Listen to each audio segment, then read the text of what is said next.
Jane Campbell Montgomery. And if Blue Cross Blue Shield isn't for profit, then why back in 2004 they denied payment to the hospital where I had my cancer surgery at.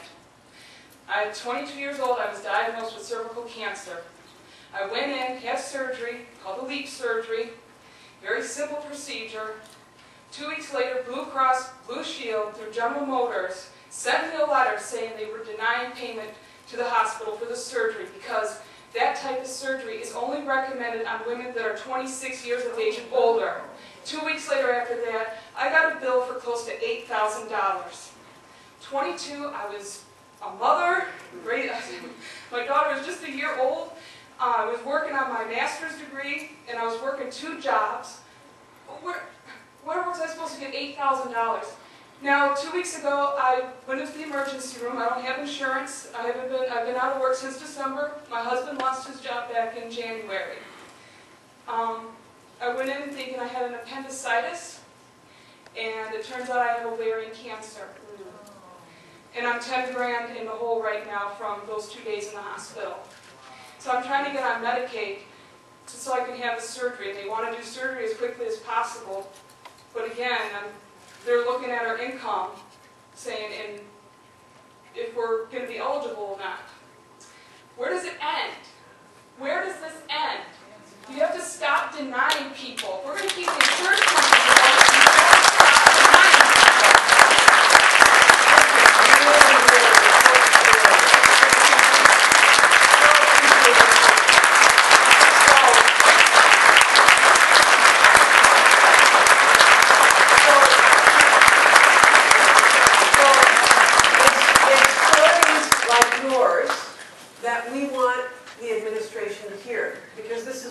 we're in an urgent moment, right? I mean, you don't have time to wait.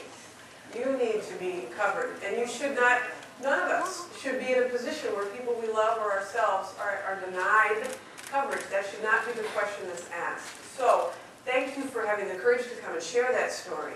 And I'm wondering if there are others in the audience who have a similar story. No, this room is going to help this woman. Yeah, right. All right. Sister,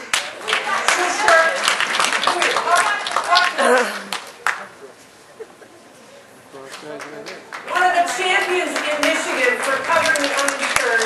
I'm mad. Go, girl. Who in this room is going to help her? You gonna? All right. All right. Mr. Locke, come on, let's step forward. People are dying. And they are suffering because they do not have access to health care. And this is, we've heard it said this is a moral imperative. You just heard why it's a moral imperative. We've got to do something about it. Tell me your story. I am Sister Mary Ellen Howard. I run Cabrini Clinic at Most Holy Trinity Church. It's the oldest free clinic in the United States.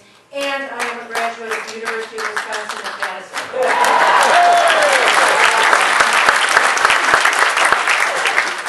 I came here to this meeting. When I came here to this meeting, I walked through our waiting room where probably 50 people, 50 uninsured people were waiting for free care at Cabrini Clinic. I came here on their behalf. We've got to do something to help them. This is, it's unconscionable, it's criminal. Something's got to be done. It's got to be done now. Thank you. All right, so